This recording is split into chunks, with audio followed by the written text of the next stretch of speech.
Hi viewers, எல்லோருக்கும் வணக்கம். இன்னைக்கு சின்ன மருமகள் தொடர்கதையில் அமைச்சர் ராஜாங்கத்தை கோர்ட்டில் விசாரிக்கிறாங்க. அப்போ அவர் என்ன சொல்கிறாருன்னா, அவங்க எல்லாருமே என் மேலே பொய் சொல்கிறாங்க ஐயா, நான் எந்த கொலையும் செய்யலை அப்படின்னு சொல்லிட்டு சொல்கிறாரு. அதுக்கப்புறம் அமைச்சருக்காக வாதாடுற வக்கீல் என்ன சொல்கிறாருன்னா, அமைச்சர் ராஜாங்கம் செங்கல் சூளைக்கு போகும்போது மணி 9:40, அங்கேருந்து 10 மணிக்கெல்லாம் அவர் திரும்பிட்டார். ஆனால் இப்போ இறந்த பாடியினுடைய போஸ்ட்மார்ட்டம் ரிப்போர்ட்டு அதுக்கு மேலே தான் நடந்திருக்குதுன்றது நேரத்தை கணிச்சிருக்கிறாங்க அப்படின்னு சொல்கிறாரு. உடனே எதிர்த்தரப்பு வக்கீல் என்ன சொல்கிறாருன்னா, அங்கேருந்து வந்த காருங்களில் அமைச்சர் ராஜாங்கம் பயணம் செஞ்சாருன்ட்டு எதுவுமே நிரூபணம் ஆகலையே, எந்த ஆதாரமும் இல்லையே அப்படின்னு சொல்லிட்டு சொல்கிறாரு. அதுக்கப்புறமா இதுக்கு நடுவில் சேது எதனா துப்பு கிடைக்குமான்ட்டு ஒரு காட்டில் போயிட்டு தேடிக்கிட்டு இருக்கிறாரு.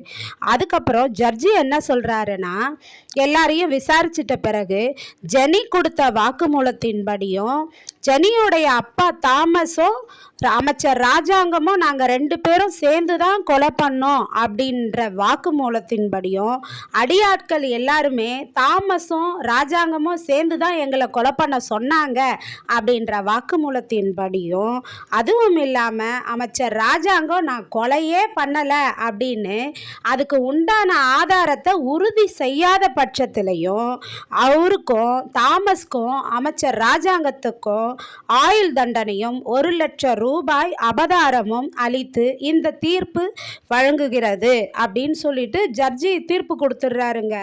அதுக்கப்புறமா அப்போ சேது ஒடியாடுறாரு. சேது ஒடியாந்ததும் ஐயா நில்லுங்க ஐயா நில்லுங்க ஐயா அப்படின்னு சொல்லிட்டு ஒடியாடுறாரு. என்னப்பா இது மாதிரி தீர்ப்பு அளிக்கும் போது நடுவில் டிஸ்டர்ப் பண்ணக்கூடாது அப்படின்னு எல்லாரும் சொல்கிறாங்க. இல்லை ஐயா, நான் முக்கியமான சாட்சியை கொண்டு வந்திருக்கேன், நீங்கள் அனுமதி கொடுத்தா நான் அந்த சாட்சியை நிறுத்துவேன் அப்படின்னு சொல்கிறாரு. என்ன ஏன் பண்ண போகிறீங்க ஜட்ஜி கேட்குறாரு. என்ன எதனா சிசிடிவி ஃபுட்டேஜ் கேமராவை கொடுத்து கடைசி டைமில் ஏதோ ஒரு தசையை திருப்பி இந்த கேஸை இழுக்க அடிப்பீங்க அதானே அப்படின்றாரு. இல்லை, இது ஒரு முக்கியமான ஆதாரம் நான் கொண்டு வந்திருக்கேன், நீங்கள் அனுமதி கொடுங்க அப்படின்னு சொல்லி கேட்குறாரு சேது. ஜட்ஜும் அனுமதி கொடுக்குறாங்க. அப்போ பார்த்தா மாமா, கருப்பு மாமா உள்ளே கூட்டிகிட்டு வான்றாரு. உள்ளே கூப்பிட்டு வந்தால் ஒரு துணி பைய முகத்தில் போட்டு மூடி கூட்டிகிட்டு வராருங்க. அந்த துணி பைய திறந்தா உடனே சக்தி உயிரோடு இருக்கிறாரு. அதை பார்த்த உடனே ஜெனி சக்தி அப்படின்னு சொல்லிட்டு குடுக்குடுன்னு ஓடி போய் அவரை கட்டி பிடிச்சி அழுகுறாங்க. அழுதுதான் அப்புறம் என்ன சொல்கிறாரு ஜட்ஜினா, ஐயோ இறந்தவர் உயிரோடு இருக்கிறாரு, அப்புறம் எப்படியா இந்த போஸ்ட்மார்ட்டம் ரிப்போர்ட்டு டிஎன்ஏ டெஸ்ட்டுலாம் வந்திருக்கு, இது என்னையா இது அப்படின்ட்டு அந்த ரிப்போர்ட்டை தூக்கி அடிக்கிறாரு ஜட்ஜி. அதுக்கப்புறம் சக்தியை கேட்குறாங்க, நீங்கள் இறந்துட்டதா தான் இந்த கேஸ் நடந்துட்டுருக்கு, என்ன நடந்தது உண்மையை சொல்லுங்க அப்படின்னு சொல்லிட்டு சொல்கிறாங்க. அப்போ சக்தி சொல்கிறாரு, ஐயா என்னை 4 அடியாட்களை வச்சு என்னை கடத்திக்கிட்டு போகும்போது ஜெனியோட அப்பா அமைச்சர் ராஜாங்கத்துக்கிட்ட ஃபோனில் பேசியிருந்தது உண்மைதான், நானும் கேட்டேன்.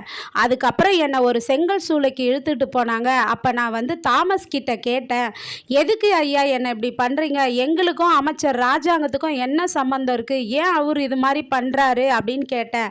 அப்போ தாமஸ் என்ன சொன்னாருன்னா, அமைச்சர் ராஜாங்கத்தை நாங்கள் நல்லா மாட்டி விடுறதா இருக்கோம், இந்த தப்பு எல்லாம் அவர் மேலே போடுறதா இருக்கோம் அப்படின்னு சொன்னாங்க. அப்போ தான் நான் தெரிஞ்சுக்கினேன் அமைச்சர் மேலே பழி போடுறதா இருக்கிறாங்கன்னு. அதே மாதிரி என்னை அடைச்சி வச்சுருக்கும் போது நான் அமைச்சர் அங்கே வந்தார், அவர் பேசினதை நான் கேட்டேன். அவர் என்னன்னா தாமஸ் என்ன சொன்னாருன்னா, அரசியல் கட்சியில் என்னை சேர்த்துக்கிட்டீங்களே, எனக்கு ஒரு சீட்டு வாங்கி கொடுங்கன்னு கேட்டார். அப்போ ராஜாங்க ஐயா என்ன சொன்னாருன்னா, இவ்வளோ சீக்கிரமாக உனக்கு சீட்டு தர முடியாது அப்படின்னு சொன்னார். அதுக்கு வாங்க நம்ம பார்ட்டி கொண்டாடலாம் அப்படின்னு சொல்லிட்டு தாமஸ் கூப்பிட்டப்போ அப்போ அமைச்சர் ஐயாவுக்கு எனக்கு இதெல்லாம் பிடிக்காது, என்னை சேர்ந்து குடிக்க சொல்கிறியா அப்படின்னு சொல்லிட்டு திட்டிட்டு அவர் கோவத்தோட காரை எடுத்துக்கிட்டு போயிட்டாருங்க ஐயா. அதுக்கப்புறம் என்னை அருவாலை வெட்ட வந்தப்போ தான் நான் தப்பிச்சு என்னை அடித்து என் சட்டை துணியெல்லாம் கிழிச்சிட்டாங்க.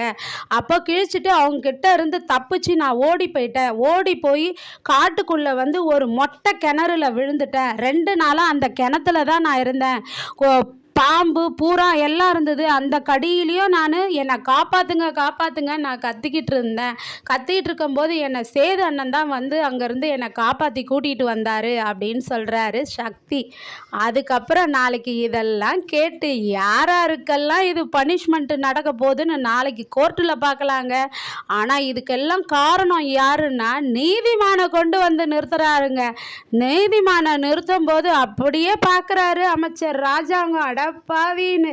நாளைக்கு என்ன நடக்குது கோர்ட்டில்னு பொறுத்திருந்து ஆர்வமுடன் காத்திருப்போம். நன்றி, பாய்.